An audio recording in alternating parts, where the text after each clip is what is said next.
Dopamin tuh hormon neurotransmitter di otak kita yang menyuruh kita untuk mendapatkan lebih karena ada kenikmatan waktu dopamin muncul. Nah, dopamin tuh sifatnya ingin lebih. Itu ada di narkoba ya, terutama kokain, sabu-sabu. Terus ada di alkohol, ada di nikotin yang bisa menstimulasi dopamin ya. Ada di seks dan 4 hal tadi yang aku sebutin sifatnya adiktif.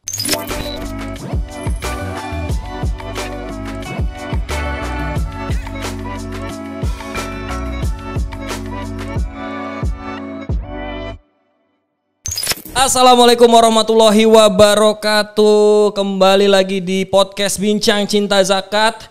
Kali ini jadi salah satu episode yang cukup spesial di season 1 kita karena gue di sini mau ngomongin tentang orang-orang yang sering banyak concern di Instagram, di sosial media tentang kesehatan mental. Aku mental illness, aku bipolar. Kita akan buktikan hari ini apakah orang-orang yang sering ngaku-ngaku seperti itu di sosial medianya benar atau cuma pura-pura. Selamat datang Hasan Askari. Halo Mas Wildan. Assalamualaikum. Ya ampun, it's an honor loh gue ngundang lu di hari ini. Jadi yang seneng banget. Sebagai informasi bahwa Mas Hasan ini punya konten apa namanya channelnya Mas? Are We Okay. Are We Okay, dan itu gue nonton banyak banget ya, mungkin sahabat. Sebutan pendengar kita namanya sahabat Basnas TV. Sahabat Basnas TV. Ya, sahabat Basnas TV mungkin pernah lihat juga. Jadi Are We Okay tuh sebenarnya basically bisa lo jelasin dulu tuh konten tentang apa dan fungsinya sebenarnya gimana? Jadi awalnya tuh aku kan dulu sarjana psikologi ya. Aku backgroundku tuh di psikologi dan aku suka banget sama psikologi dan masalah di Indonesia ini awareness soal kesehatan mental tuh masih rendah banget. Banyak orang yang nggak tahu bahwa dia sebenarnya sakit. Jadi ada orang yang sakit tapi dia nggak sadar dia sakit. Akhirnya dia bisa jadi merugikan diri sendiri atau bahkan merugikan orang lain. Ada di ekstrim satunya. Apa tuh? Dia nggak sakit, dia bilang sakit. Waduh.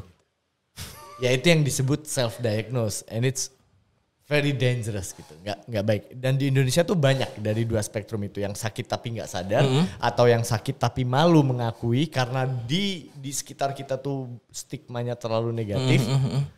Dan ada juga yang sering meremehkan penggunaan kata-kata terms mental illness dan sebagainya. Persis kayak yang tadi Mas Wildan bilang, aku nih bipolar, aku nih gini. Padahal dia yang memang tidak mau memperbaiki dirinya. Oke. Tapi sorry, mungkin sebelum kita mulai dan lebih lanjut lebih dalam, sebenarnya Mas Hasan ini backgroundnya apa, lalu gelarnya apa, dan mungkin gue penasaran sih Mas, maksudnya berarti lu backgroundnya psikologi ya? Psikologi, S1 psikologi. Tapi aku belum psikolog ya. Psikolog tuh harus lanjut S2. Oke. Ambil profesi. Oke, dan personal branding lu di Instagram nih ya, kalau gue lihat mental health counselor. Mental health counselor. Nah, itu bedanya apa Mas? Mental health counselor, psikolog, dan satu lagi apa? Psikiater ya? Itu bedanya apa? Mungkin bisa dijelasin. Ya. Psikiater tuh dokter.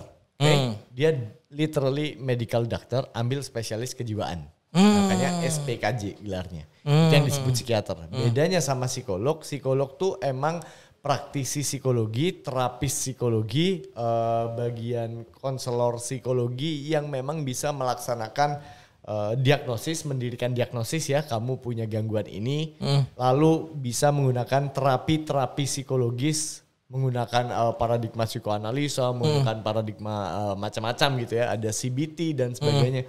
Nah, lalu ada mental health counselor gitu. Ini konselor kesehatan mental. Kalau di negara maju tuh udah banyak, Bang Wildan. Terapis yang bukan psikologis pun ya. Misal di Indonesia ini ada jalur pendidikannya, bimbingan dan konseling. Cuman pekerjaan konseling itu masih sangat jarang diambil sama orang karena mereka nggak ngerti harus ngapain sih kalau konseling. Terus skill-skill yang harus dimiliki itu apa aja, itu masih nggak ada. Nah, aku sebagai konselor kesehatan mental itu anggap aja kalau kamu punya masalah dan kondisi mentalmu nih lagi jatuh, kamu curhat ke teman dan itu tidak produktif, maksudnya temanmu nggak terlatih untuk mendengarkan, nggak bisa membaca masalah, nggak bisa ngebantu kamu feel hurt, merasa didengarkan, maka ada orang-orang kayak aku nih yang tidak sampai mendiagnosis kamu punya gangguan apa. Tapi karena kita tahu beberapa soal gangguan-gangguan psikologis, jadi kita bisa tahu, kayaknya kamu nih udah serius masalahnya. Aku akan ngerujuk kamu ke psikolog atau psikiater. Kemarin nih ada klienku, Tapi lucu banget sih. Sebenarnya cowok. Dia jadwal konseling udah dibuat, udah daftar ke CPku gitu. Tiba-tiba dia bilang, Mas ini yang mau konseling ibu mertua saya ya. Aku langsung kaget karena emang bukan apa ya spesialisnya. Ibu itu. Dan masalah yang cukup serius, yaitu dia punya masalah psikosomatis setelah operasi pengangkatan kanker payudara. Wow, jadi bahkan maksudnya setelah mungkin aspek traumatis bukan itu Mas? Itu banyak hal dan emang secara statistik survivor dari kanker payudara yang setelah dioperasi itu 2 kali lipat memiliki kerentanan kecenderungan untuk mengalami gangguan kecemasan, gangguan depresi dan gangguan PTSD. Betul. Nah dari situ aku berfungsi sebagai teman ceritanya beliau. Beliau nih nggak pernah punya teman untuk ngomel-ngomel atau ngeluh atau cerita atau sekedar marah melampiaskan emosinya yang sangat gak stabil gitu. Aku bertugas sebagai itu. Tapi setelah aku kasih edukasi juga soal apa yang sedang dialami ibu-ibu tersebut, beliau tahu sekarang ternyata yang aku alami ini wajar. Oh gitu. And it's normal gitu. Dan proses penyembuhannya ternyata secara statistik buat pasien kanker payudara tuh yang udah berobat tuh 1 hingga 2 tahun loh bisa kembali sel-sel sarafnya yang habis diangkat tuh. Itu secara biologis. Secara psikologis sampai 6 sampai 12 bulan proses recovery-nya. Nah tugasku adalah nyampein ke dia, it's okay Bu. You are okay. Kamu sakit dan kamu gak apa-apa. Bukan masalah yang serius. Apa bisa menyebabkan kematian dan sebagainya. Nah, tugasku tuh membuat dia relax. Tahu bahwa ternyata aku punya ini. Tugasku berobat kemana itu aku yang ngasih tahu. Ibu nanti ke psikiater ya Bu, untuk mendapatkan pengobatan secara medis untuk kecemasan atau untuk antidepresannya. Lalu ke psikolog untuk mendapatkan terapi psikologis untuk terapi menghilangkan traumanya dan Nah kalau ibu masih butuh pingin ngobrol-ngobrol sama aku, ayo aku akan jadi orang yang nemenin ibu ngobrol. Oke. Oh berarti basically mungkin gue nangkapnya gini Mas. Seorang mental health counselor itu adalah gerbang pertama bagi orang yang merasa atau mungkin misalnya kayak gue ngerasa aduh aku kurang enak nih, aku punya masalah tentang keluargaku gitu. Misalnya berarti sebelum aku ke psikolog atau gimana tuh? Maksudnya jadi gerbang bisa jadi. Mau langsung ke psikolog bisa. Yang aku tidak menyarankan adalah ada masalah langsung pergi ke psikiater. Itu tidak aku sarankan. Kenapa tuh? Karena psikiater ini basicnya adalah dokter. Kalau tujuanmu ingin didengarkan, aku tidak menyarankan langsung ke psikiater. Kamu ke psikolog boleh, ke mental health counselor boleh. Kalau psikiater tuh biasanya ada kooperatif kerjasama dengan psikolog. Psikolog yang udah menganamnesa, udah mendengarkan banyak, udah mendiagnosis nih punya gangguan apa, dia oper tuh ke psikiater informasi. Kayaknya dia punya gangguan ini, kasih obat yang untuk itu. Mereka udah bisa ngasih prescription ya berarti ya? Betul. Mungkin sahabat Basang CV juga mulai nangkep nih penjelasan dari Mas Hasan bahwa sebenarnya langkah pertama atau bahkan mungkin di luar mental health counselor pun apabila ada support system yang berfungsi dengan baik itu bisa ya Mas? Exactly, sangat bisa. Sangat bisa. Contohnya apa? Misalnya kayak orang tua atau gimana? Orang tua, sahabat, pacar. Iya. Teman, even stranger tapi yang memiliki masalah yang sama. Misal ada support group gitu ya, support group dari survivor kanker. Itu sangat-sangat membantu. Oke. Tapi kenapa akhirnya muncul mental health counselor? Ini sebelum kita masuk ke topik kita hari ini nih. Karena tidak semua orang terlatih untuk mendengarkan. Iya.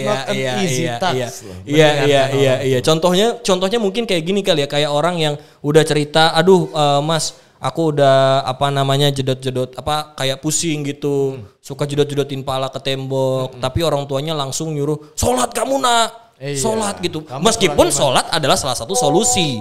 Tapi maksudnya itu bukan langkah pertama gitu ya. Betul.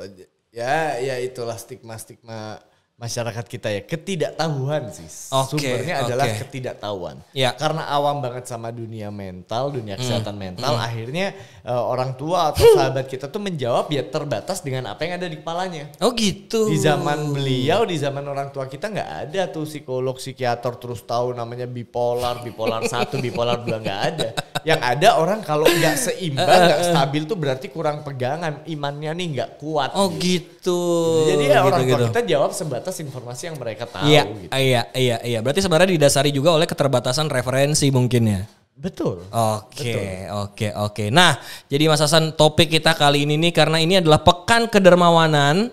Jadi bagi sahabat Bahasa CV tentunya ini adalah Pekan Kedermawanan di Indonesia. Jadi topik kita kali ini Mas, sebenarnya dermawan itu apa manfaatnya bagi diri kita sendiri? Karena banyak orang-orang yang mungkin kalau orang olahraga, disuruh olahraga, manfaatnya jelas, badan sehat. Okay. Atau mungkin orang disuruh makan makanan sehat, pencernaannya jadi bagus. Yeah. Tapi biasanya kalau orang suruh dermawan, suruh berbagi, suruh berzakat, itu pasti balasannya cuma nanti kamu dapat pahala. Gitu. Terlalu lama. Jadi terlalu lama, maksudnya pahala bagus, tapi maksudnya kan ada time limit juga di tengah sebelum untuk mendapat pahala. Nah, kita hari ini ingin menggali nih sebenarnya apabila kita berbagi, apabila kita dermawan dan khususnya berzakat, itu apa yang didapatkan. Nah, ini dia Mas Hasan. Indonesia jadi negara paling dermawan di dunia versi CAF. CAF ini apa Mas Ucup? Charity Aid Foundation. Nah, kalau lo sendiri nih ngelihat dari sudut pandang psikologis yang lo tahu aja, kenapa akhirnya Indonesia nih kita berangkat dari berita ini ya. Kenapa Indonesia nih akhirnya bisa muncul menjadi negara paling dermawan bahkan di tahun 2021. Ini lagi Covid, lagi orang banyak yang sulit. Nah, itu kenapa, Mas? Sudah seharusnya menurutku. Karena Indonesia ini negara yang sebenarnya jati diri negara kita tuh kolektivis, bukan individualis. Cuman recently aja karena karena penetrasi budaya barat masuk ke negara kita dan gimana budaya individualis masuk tuh kayaknya sekarang yang digembar-gemborkan secara melalui media tuh hedonistik gitu. Padahal kalau dilihat sejarahnya Indonesia dari dulu banget itu emang kolektivis. Kolektivis tuh lawannya individualis. Dari zaman dijajah kita bisa ngalahin pasukan Belanda, ngelawan balik pasukan Inggris, bahkan pasukan Jepang dengan bambu runcing ini kan udah something yang nggak masuk akal gitu, ya kan? Kalau kita lawannya bedil lagi ya. Iya, terus apalagi taktik berperangnya gerilya gimana itu pakai drum tuh yang menirukan suara kuda tuh untuk membuat musuh mengira ada pasukan lawan pasukan Indonesia di sana padahal itu cuma drum terus tiba-tiba serangan dari belakang gitu. Indonesia ini bisa bertahan hidup karena Indonesia memiliki budaya kolektivisme yang tinggi sekali. Jadi identitas negara kita emang kolektivis. We are not individualis. Cuman sekarang ini melalui media sosial ya, melalui kebebasan informasi, kebebasan alur informasi, pasti ada hegemoni juga di sana akhirnya yang digembar-gemborkan tuh perilaku atau gaya hidup hedonistik. Gitu. Party lah, kita nongkrong lah, kita belanja tas yang mahal lah, si artis membelikan kado istrinya tas seharga sekian miliar lah. That's not us gitu. Oh gitu. This is us. Wah. Jadi aku yang gak kaget. Coba lihat negara keduanya siapa? Kita lihat ya, kita akan membacakan ya. Jadi di kedua ada K-nya. Dengan ini angkanya berdasarkan apa ya? Mungkin revenue kali Mas. Ada tiga yang di poin yaitu berdonasi pada orang asing. Oh iya benar. Itu 60 untuk keterlibatan menjadi sukarelawan. Dan memberi bantuan pada orang asing, donasi sama keterlibatan menjadi sukarelawan. Dari 3 aspek itu. Gokil. Indonesia yang paling tinggi lah. Diikuti oleh Kenya, Nigeria, Myanmar, Australia. Aku justru kaget ada Australia masuk. Kenapa? Ya karena Australia masih sangat barat gitu. Oh iya betul. Kalau betul. Kenya, negara miskin, Nigeria, negara miskin, Myanmar, negara miskin, bisa tinggi. Ya karena kita harus bertahan lewat kekolektivitasan tadi. Oke, make sense. Ada penelitian yang pernah baca tuh, semakin kita itu miskin, justru semakin tinggi kecerdasan emosional kita, semakin tinggi kemampuan kita berhubungan dengan orang lain. Semakin kaya, semakin kita itu sebenarnya memiliki kesulitan untuk berhubungan dengan orang lain. Empati kita tuh tidak terlatih. Itu ada alasannya Mas. Kenapa tuh? Kalau kita kaya, kebutuhan kita akan orang lain rendah Mas. Oh gitu. Tapi kalau kita nggak punya, kita tuh saling butuh dengan orang lain. Iya, Alhasil iya, empati iya. kita jauh lebih terlatih daripada Iya, orang-orang kaya. betul. Nah, empati ini salah satu modal kita menjadi negara yang peringkat 1 di sini. Iya. Negara kita nih kuat banget empati. Sebenarnya di luar itu juga bisa dibuktikan dari perumahan Mas Hasan. Uh-huh. Rumah-rumah orang kaya temboknya tinggi-tinggi karena nggak butuh tetangganya. Exactly. Kalau rumah-rumah orang miskin kan dempetan karena berjuang bersama mereka gitu ya. Exactly. Kalau orang kaya oke. rumahnya gede banget meninggal tuh baru bisa loh kedetek 3 hari setelah meninggal. Oh bau busuk sampai membusuk di rumah. Karena emang di rumah nggak ada siapa-siapa. Iya. Anggota keluarganya sedikit, rumahnya besar banget. Iya. Kan orang nggak punya, jangankan meninggal, Iya. sakit aja tetangganya udah ngasih makanan gitu. Ih benar. And that's what we are gitu. Itu Indonesia tuh kayak gitu. Wow. Ini nggak kaget mas aku mas. Gak kaget ya. Justru maksudnya mungkin gini ya, dengan keterbatasan informasi yang gue dapatkan dari informasi ini, bahwa sebenarnya yang terjadi di Indonesia ini kan banyak orang di PHK selama pandemi, lalu juga ada orang-orang yang gak bisa mendapatkan pekerjaan baru, tapi justru kena indeks dari CAF ini hadir di tahun 2021 dan ternyata Indonesia ada di peringkat pertama. Ya, dan dibandingkan tahun kemarin naik poin levelnya tuh, skornya kita naik lebih dermawan. Iya, betul. Dan bahkan ini dia dibandinginnya dengan negara yang kedermawanannya rendah. Ya Allah. Nah itu, coba lihat mas. Kita lihat ya, kita bandingin nih. Jepang, itu jelas nggak ada Basnas. Portugal nggak ada. Basnas Jepang ya. Basnas Portugal siapa? Ronaldo ininya. Oke. Italia, Portugal.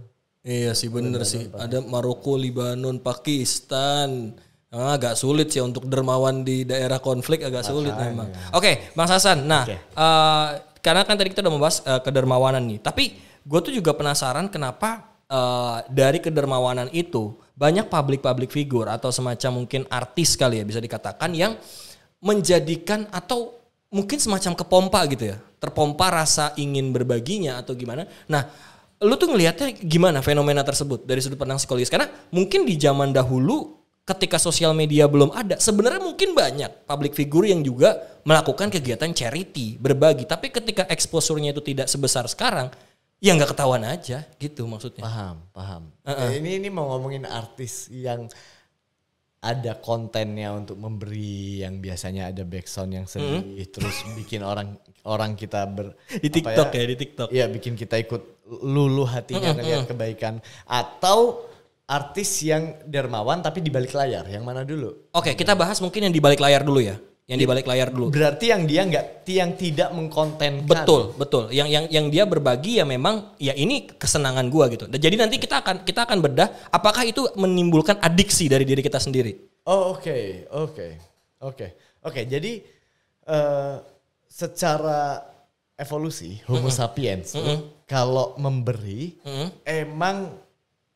emang membuat perasaan happy itu muncul gitu. Oh gitu. Ketika kita membantu orang lain dan orang lain merasa terbantu sama yang kita lakukan, kita tuh salah satu spesies yang ikut merasakan senang bahkan ketika kita ngasih. Biasanya spesies yang diberi aja yang mendapatkan kesenangan, mendapatkan sesuatu tuh senang gitu. Kalau spesies primata termasuk simpanse, dan kita dekat banget sama simpanse dengan manusia nih Homo sapiens nih.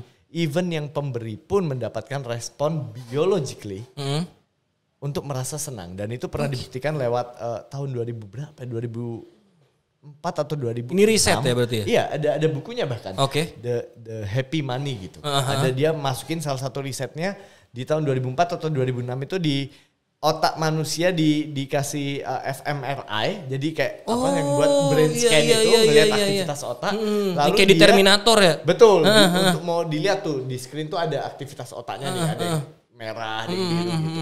Nah, terus dikasih mereka nih sebagai subjek penelitian dikasih sejumlah uang. Nah, setelah dikasih sejumlah uang for the sake of research ya, tapi emang dikasih uangnya. Nah, terus dikasih pilihan, uang ini mau kamu apain aja. Oh gitu. Ada banyak pilihan, mau beli Starbucks lah, apalah, beli TV, beli ini, sama ada ngasih orang donasi, bla bla bla bla bla. Nah, orang-orang tuh di track kan mas, waktu dia beli untuk dirinya sendiri, aku pengen beli tas, sama waktu dia ngasih orang lain. Ternyata aktivitas happiness yang muncul di otak manusia itu lebih besar muncul ketika kita membelikan sesuatu untuk orang lain. Ih, geri, merinding Jadi bro. daripada kamu memilih, kayaknya aku nih mobil udah waktunya beli yang lebih gede lagi deh. Kayaknya Fortuner deh. Iya. Kita tuh selalu merasa ketika kita membeli untuk diri kita sendiri lagi, Iya. pembelian berikutnya lah yang akan mendatangkan kebahagiaan.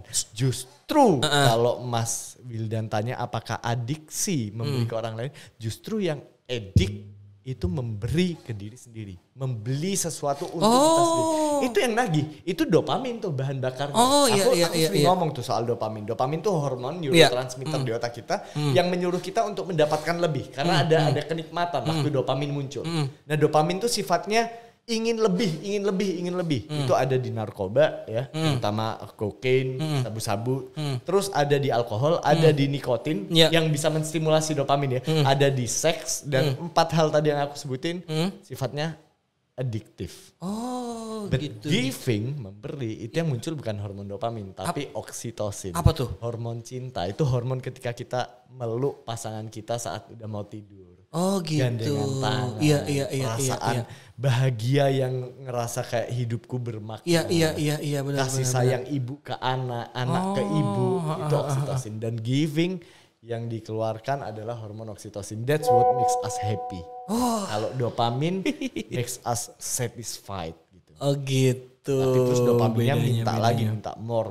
Makanya cowok banyak yang tertangkap basah selingkuh dengan cewek yang bahkan ketika ditanya apa alasanmu selingkuh, istrimu semuanya ada nih. Gak tahu, aku cuman kepengen aja gitu. Iya. Itu dopaminnya yang nyuruh. More. Dia gak cukup dengan sesuatu yang udah kita miliki. Itu. Jadi what is addictive? Addictive ketika kamu membeli sesuatu untuk kepuasanmu pribadi, untuk dirimu sendiri. Oke. Jadi memberi itu tidak pernah adiktif, Mas. Adiktif tuh berarti nggak bikin kita kecanduan. Kalau kita nggak punya uang, kita nggak tersiksa ketika kita nggak ngasih. Oke. Secara otak manusia gitu sih. Ada yang namanya warm glow effect. Jadi kurang lebih kalau nggak salah warm glow effect itu adalah bagaimana ketika kita justru berbagi atau memberikan kebahagiaan untuk orang, itu ada rasa kesenangan sendiri. Mungkin ini nyambung kali ya dengan pertanyaan sebelumnya. Nah ini dia. Warm glow is an economic theory describing the emotional reward of giving to others. Jadi emotional reward yang terjadi ketika kita memberikan sesuatu ke orang lain. Nah itu gimana maksudnya? Kalau lo sendiri mengkaji itu dari sudut pandang psikologis, apakah itu baik? Maksudnya apabila itu ada efek baiknya itu seperti apa? Dan apabila memang ada sisi buruknya, itu seperti apa? Ya. Jadi aku mau jawab ini dari sudut pandang teori evolusi aja ya. Oke. Karena this is explaining how it happens gitu. Kenapa ini terjadi yang tadi itu warm glow effect. Jadi Homo sapiens ini kan tujuan utamanya adalah survive. Semua spesies makhluk hidup di dunia tujuannya adalah satu, yaitu survive. Survival gitu. Nah, apapun yang membuat manusia semakin survive, maka tubuh kita, alam ini akan membuat sistem reward. Reward and punishment ya. Kalau semakin membahayakan terhadap survival instingnya kita merasakan tidak nyaman. Kalau ngebantu kita untuk survive, kita ngerasa nyaman. Salah satunya adalah hubungan seks. Gitu. Oh gitu. Hubungan seks kenapa memunculkan perasaan nikmat, happy, dan kita senang, kita nggak pernah cukup. Ya karena itu menunjang survivalnya Homo sapiens. Kalau misal kita bahkan ini sejak zaman evolusi ya? Ya iya. Jadi emang cara manusia berkembang dan kita memiliki reward tuh dari situ. Nah, kalau misalkan berhubungan seksual tidak mendapatkan reward atau mendapatkan kenikmatan sebesar itu, maka populasi manusia bisa sangat minim gitu. Minim. Bener juga. Nah kita tuh didorong sama alam, sama spesies kita untuk survive, ya kan? Nah salah satunya yang membuat manusia survive adalah dengan berkelompok. Berkelompok. Apa nih yang membuat kelompok nih rekat hubungannya erat, tidak tercerai-berai? Apa yang ngebuat manusia nih semakin kuat, semakin solid dalam menjadi spesies dan gak punah ketika menghadapi bahaya? Ya kita harus solid. Nah yang menjadi ikatannya manusia untuk menjadi solid adalah perasaan trust. Kepercayaan. Memberi itu meningkatkan trust Dan yang menerima meningkatkan trust pada pemberi, pemberi meningkatkan trust pada yang dikasih. Oh iya kan? Misal kita ngasih, kita kan berharap yang kita kasih ini berguna buat hidupmu, kamu bermanfaat gitu. Bahkan aku tuh nggak jarang ngasih, bukan ngasih duit ya, tapi ngasih buku. Because I know this is way more important than money for you. Yes. Nih, of nah course. kita tuh berharap dia memanfaatkan itu. Trustku ke dia nambah, trust dia ke aku nambah. Dan yang ngebuat manusia bisa survive menghadapi banyak mara bahaya di zaman purba dulu, zaman batu dulu adalah karena kita didesain untuk survive. Plus yang membuat kita survive adalah dengan trust yang tinggi. Trust yang tinggi terbangun ketika satu sama lain ini memberi. Jadi otak kita ngebuat reward system. Ketika aku ngasih, aku akan ngerasa senang. Supaya perilaku ngasih dan menerima ini lebih banyak. Supaya manusia survive. Gokil. Gitu. Gokil. Dari zaman evolusi loh. Iya. Wow. Meskipun dulu mungkin belum ada digital money. Dulu Nggak, belum ada sumbangan-sumbangan di Instagram. Belum Donasi-donasi. ada. Tapi ternyata cuma bermodalkan kepercayaan ya. Dulu kalau mau ngasih paling jauh dia jaraknya 2 pohon. 3 pohon. Harus lari. Hai, ini aku punya pisang. Oh itu simpanse. Ya ampun, iya. Jadi tapi jujur mind blowing banget ya. Ternyata memang ketika ada tadi penelitian warm glow effect yang udah ditampilin tadi itu ternyata secara teori juga bisa dibuktikan ya. Yep. Melalui teori evolusi ternyata memang berbagi adalah kunci awal untuk percaya ya, Mas. Yap. Ya. Wow. Nah kita bisa dilihat kamu sesayang apa sih sama dia, sepercaya apa sih sama dia. Tapi kalau kamu nggak pernah ngasih sesuatu, nggak pernah ngasih service, nggak pernah ngasih dirimu sendiri, nggak pernah ngasih waktumu, nggak akan ada trust, Mas. Oh iya. Trust terbangun dengan kamu berbagi waktu.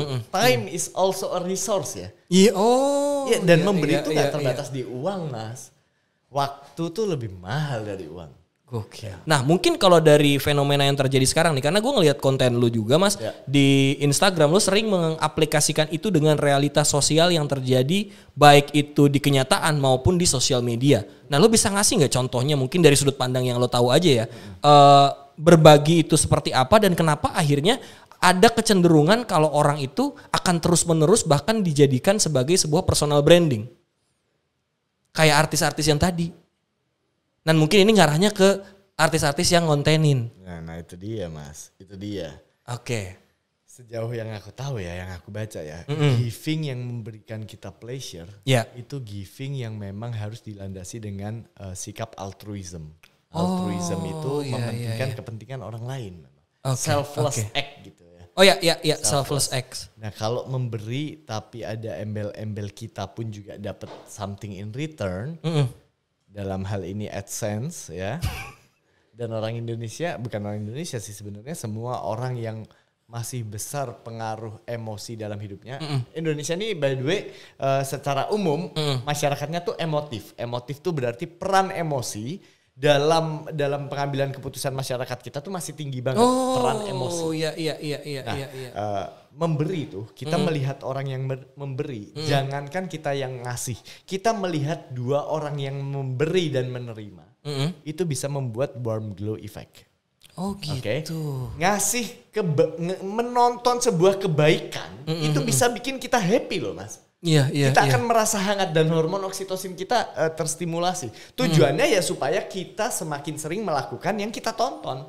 Tujuannya adalah memanggil kita untuk oh iya aku juga pengen melakukan itu. Ya karena itu sistem reward tadi. Oh, make sense. Ya, Ini mulai make sense. Nah, yang jadi masalah adalah kalau kita memberi, but alih-alih kita memberi dengan harapan memang orang yang kita beri itu yang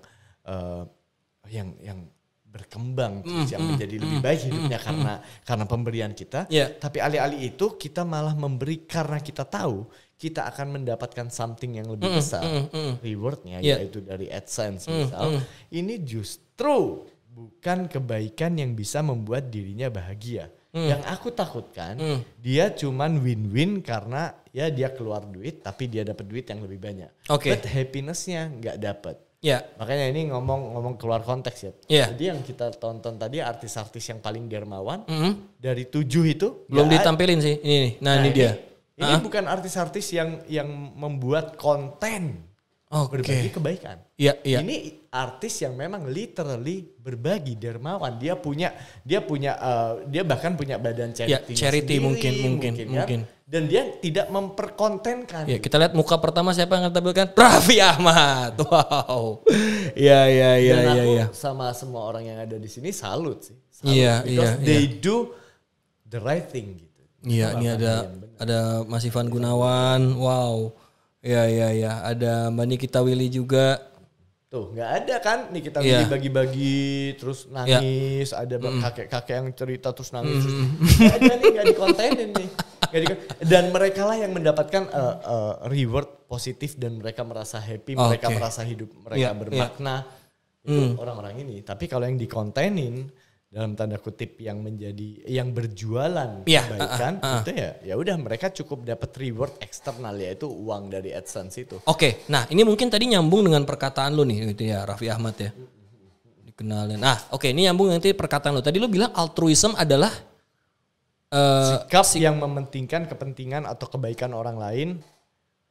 Kebalikannya adalah egois. Nah itu berarti kurang lebih penjabarannya gimana? Kadang mungkin nanti takutnya ada orang yang susah membedakan nih, karena egoisme juga misalnya kayak dia ingin berbagi, tapi karena ya udah gue ingin berbagi karena gue ingin mendapatkan ini. Nah itu bedanya gimana Mas Hasan? Jangan kan gitu. Aku punya klien nih Mas ya. Oke. Dan ini salah satu klienku yang paling langka. Aku sih curiganya dia memiliki kepribadian, bukan curiga ya. Dia memiliki kepribadian yang sangat narsisistik. Dan aku udah nyuruh dia untuk coba ke psikolog atau psikiater sih. Jangan-jangan dia punya narcissistic personality disorder. Gangguan kepribadian narsisistik.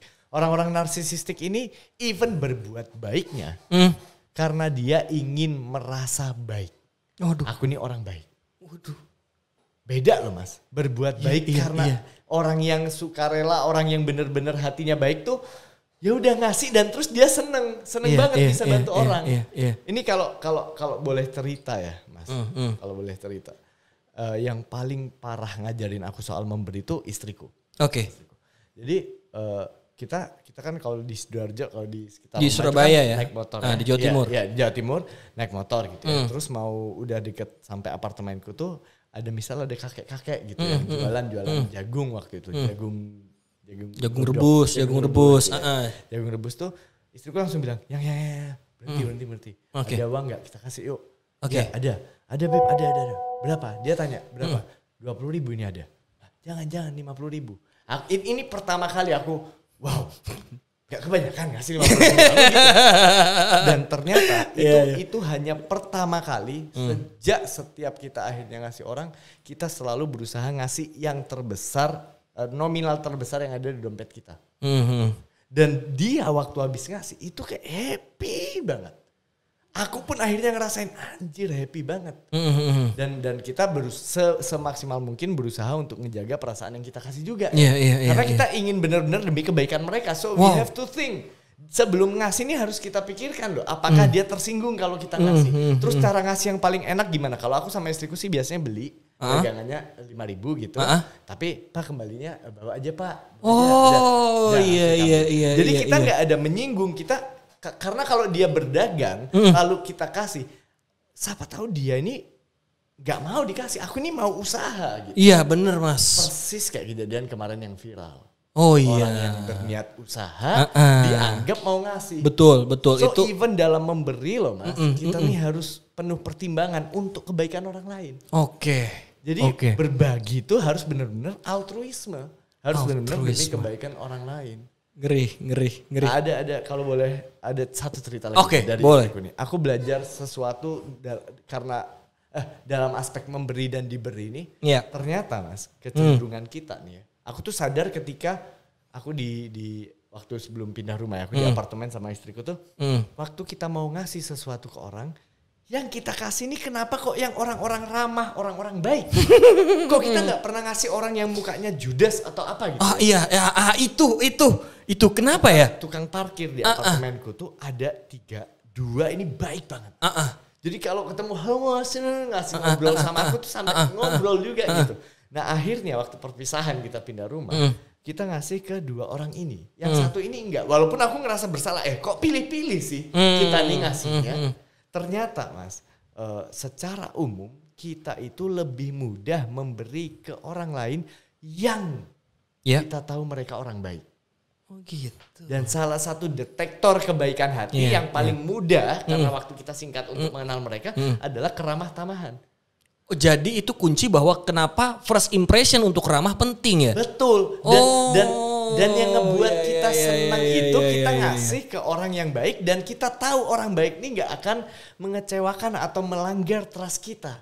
Dia bisa dipercaya dan bawaannya tuh kita happy gitu. Nah dari hal itu aku jadi tahu oh ternyata kalau aku ingin aku lebih mungkin untuk dibantu orang lain, aku ini harus jadi orang yang baik. Dan ternyata memang menjadi orang yang baik adalah salah satu jalan supaya kita sebagai spesies benar-benar survive. Oh, kalau exactly. Dunia ini penuh dengan orang-orang yang sibuk dengan dirinya sendiri, kita kan bingung siapa yang bisa kita percaya. Iya, benar. Nah, jadi proses kita memilih orang yang baik adalah proses kita membuat aku menemukan orang yang bisa aku percaya. Betul. Therefore, aku lebih aman untuk survive. Gokil. Karena memang kalau berbagi, tadi benar ya kata Mas Hasan bahwa kita harus mempertimbangkan berbagi ke orang yang baik. Karena kalau kita nyumbang, tiba-tiba duitnya dipakai untuk beli senjata tajam untuk merampok. Exactly. Itu yang menjadi penyebab. Exactly. Oke. Mas Hasan, 2 pertanyaan terakhir sebelum kita tutup episode kita yang ternyata gila seru banget ya. Yang pertama nih, gue sih penasaran. Pertama, semangat apa yang lo bawa sampai sekarang sebagai seorang mental health counselor? Jadi lu sebenarnya apa? Seorang pendiri dari ACE Human Resource ya? Konsultan SDM. Oke. Itu hidup aku dari sana sih, secara finansial. Iya. Pekerjaan utama. Oke. Nah, habis itu fokusku yang memang ingin bantu orang lain secara one on one itu aku penuhi dari konselor kesehatan mental itu. Oke, nah ini dia makanya semangat apa yang sampai di titik ini sebagai seorang Hasan Askari yang mungkin sudah dikenal oleh banyak orang sebagai seorang mental health counselor. Pertama, semangat apa yang lo bawa, dan yang kedua, berbagi. Pesan berbagi menurut lo itu apa? Ini pertanyaan yang hampir semua gue tanyakan ke bintang tamu yang dah hadir di Bincang Cinta Zakat. Oke, wow, this is a good question. Yang pertama dulu ya. Yang pertama dulu. Kenapa? Gini Mas, ini kita ngomongin secara ekonomi. Oke. Secara finansial. Pendapatanku 1 jam sebagai trainer atau sebagai narasumber di acara tuh besar gitu. Iya. Pendapatanku di konseling dan aku sebenarnya dulu tuh sempat kepikiran apa konselingku ini semuanya pure free. Tapi akhirnya semua orang akan mengakses ke sana. Dan aku tidak bisa memilah mana orang yang benar-benar serius, mana yang enggak. Ternyata emang harus dikasih tarif. Iya. Oke? Nah, tapi pendapatanku 1 jam ketika konseling dan stres level yang aku dapatkan ketika konseling itu jauh lebih besar stresnya daripada kalau aku ngisi event, ngisi pelatihan ya. Stresnya tuh jauh lebih berat ketika aku konseling sama orang karena masalahnya dia, bebannya dia akan aku serap gitu karena aku mendengarkan dia secara empatik gitu ya. Yang kedua, bayarannya kalau aku konseling itu 1/20-nya kalau aku dibayar secara profesional untuk jasaku pelatihan. 1/20. So ketika aku menerima klien itu bukan perilaku untuk mendapatkan uang loh Mas. Secara ekonomi ini nggak bagus gitu. Aku konseling, but I still do this karena ini yang aku percaya ya. Aku percaya setiap orang punya kesempatan untuk menjadi lebih baik. Oke. Dan tidak semua orang punya fasilitas untuk berubah. Salah satunya fasilitas untuk berubah itu apa? Friend. Teman untuk bicara. Sesimpel itu Mas ya. Wildan kalau sadar orang yang tidak punya teman sama sekali, yang jarang ngobrol, itu pasti aneh Mas. Aku nyebutnya orang-orang aneh. Emang Mas. Ada yang emosinya nggak stabil, ada yang diam-diam mencuri. Dan mungkin itu yang termasuk self diagnose itu kali ya. Iya. Dan orang-orang yang tidak punya teman ini tidak akan punya partner untuk berbicara. Sedangkan berbicara itu penting banget. Karena kita sedang mengeluarkan apa yang menggumpal di kepala kita. Kalau yang menggumpal di kepala kita, yang bulat di kepala kita ini tidak kita keluarkan, maka tidak ada proses pelurusan isi benang yang bulat di kepala kita. Oh gitu. Jadi ngomong nih Mas, itu menjadi faktor penting dalam hidup kita ke temannya. Karena waktu kita ngomongin isi pikiran kita akhirnya sadar kalau ada yang kita pikirin ternyata selama ini salah, atau yang kita pikirin selama ini aneh banget. Kan kalau kita ada teman, Kok bisa kamu mikir gitu? Dicegah ya? Iya. Dicegah. Loh, kok bisa kesimpulanmu ke situ? Gimana sih? Oke. Iya. Coba. Kita kan jadi tahu, oh ternyata omonganku nih ngawur. Dari situ kita tahu, oh ternyata ini not socially acceptable. Oh ternyata yang aku lakukan waktu aku sharing ke teman, it's not socially acceptable. Aku akan memperbaiki diriku. Wow. Penting mas teman. Dan tidak semua orang punya fasilitas teman tadi. Iya, Tidak semua. benar. Sekarang banyak orang-orang kesepian tuh. Iya. Yang punya teman yang bisa dipercaya. Kita untuk berteman aja kita nggak punya kemampuan. Orang-orang tuh kaget loh. Waktu aku bilang loh, berteman itu skill loh. Ada istilahnya interpersonal skill, kemampuan untuk berhubungan dengan orang lain. It's a skill. Yeah. Nah kalau kamu nggak punya kemampuan berhubungan dengan orang lain pasti nggak suka sama kamu. Nah kalau kamu tidak disukai orang lain, survival rate-mu tuh rendah. Gitu. Mati kamu nanti. Gak ada yang mau jadi istrimu, yang jadi sahabatmu ninggalin kamu karena kamu terlalu aneh atau terlalu menyebalkan. Ya kan? So nggak bisa berteman, it's a big thing. Gitu. It's a big thing. Nah aku mas. Aku adalah menjawab keadaan orang-orang yang tidak punya teman ini. If you need friends to talk, whatever it is, aku siap mendengarkan. Gitu. Itu satu. Yang kedua, aku bisa ngasih sudut pandang dari sudut pandang psikologi atau kesehatan mental yang kamu alami ini kenapa sih? Dan aku akan ngebantu kamu untuk berkembang. Karena yang aku harapkan mas, dari satu orang yang hancur ini perform jadi dirinya yang terbaik, dia pertama berhenti menjadi sampah bagi orang lain, ya kan? Karena kalau kita nggak bertanggung jawab sama diri kita sendiri, pasti kita bergantung pada orang lain. Yang pertama dia berhenti menjadi sampah, yang kedua dia bisa membantu orang lain untuk jadi lebih baik. Wow. Pengaruh dari satu orang nih, yang secara ekonomi ini sebenarnya minus buat aku ya. Pengaruh dari aku membantu satu orang ini, mementaskan satu orang yang hancur ini. Terus bisa kayak snowball effect gitu. Wah, betul. Domino ya, efek domino. Dan kita nggak pernah tahu di orang keberapa dia menjadi orang yang sebenarnya hasil dari bantuan kita mendengarkan satu orang tadi. Bahkan itu dimulai dari berbagi saling sharing ya. Saling sharing. Oke. Mas Hasan, makna berbagi buat lo.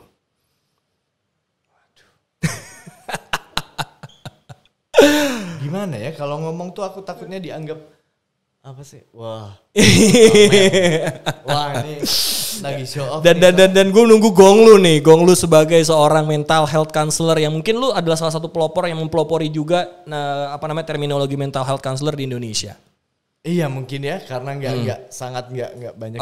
Oke, jujur aja ya mas, ya. I think giving is the secret of life. Memberi itu rahasia hidup. Kalau kamu ngerasa hidupmu banyak yang bermasalah, mungkin kamu kurang memberi. Kalau kamu merasa hidupmu banyak yang bermasalah, mungkin kamu tidak cukup baik untuk menjadi orang yang diberi oleh orang lain. Paham ya? Paham. Secara karakter kita menyebalkan, sehingga orang lain mau ngasih kita tuh ogah gitu. Kita ngerasa kayak hidup kita sendiri terus. Dan aku ngerasa hidupku bisa sampai sini ini karena ada satu habitku yang sebenarnya tidak baik-baik banget ya. Yaitu aku sangat pelit ke diriku sendiri untuk self pleasure gitu ya, beli baju, beli ini. Aduh mas, jarang banget. Ini kalau nggak dipaksa sama istriku nggak beli. Bajuku tuh semua warna hitam, semua sama yang baru jualan sendiri. Nah, tapi kalau ke orang lain, aku tuh nggak pernah mikir dua kali. Dan beruntungnya aku mendapat seorang istri yang sama persis kayak aku. Seandainya istriku adalah orang yang nahan aku untuk untuk memberi, mungkin aku nggak akan giat kerja mas. Karena aku giat kerja karena aku ngelihat lingkunganku ini, jangan lingkungan terlalu jauh ya, lingkungan benar-benar keluargaku ini masih banyak banget yang harus dibantu. So I have to be rich in order to make them a proper life. Gitu. Jadi, nggak ada deh tanya istriku deh. Kalau misal uang 100 juta yang buat orang lain sama yang buat aku sendiri itu 10/90. And I'm not kidding about it. Serious. Wow. It's so deep, Ray. So deep. Amin. Wow. Mas Hasan, thank you banget ya. Yep.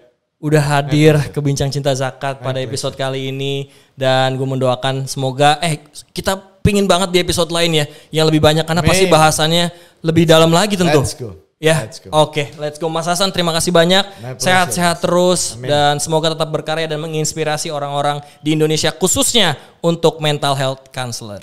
Di bidang mental health lah tentunya. Betul, di bidang kesehatan. Oke, demikian podcast Bincang Cinta Zakat pada episode kali ini. Ternyata seru banget ya ngomongin tentang sudut pandang kesehatan mental, hasil atau dampak dari kita berbagi, kita menyumbang dan kita dermawan kepada orang lain. Ternyata itu adalah sebuah evolusi dari zaman dulu ya. Betul. Wow. Oke, sekian podcast Bincang Cinta Zakat episode kali ini dan saya Malik Wildan signing out. Kita tonton lagi podcast Bincang Cinta Zakat di episode selanjutnya. Thank you very much Mas Wildan. Oke, assalamualaikum warahmatullahi wabarakatuh.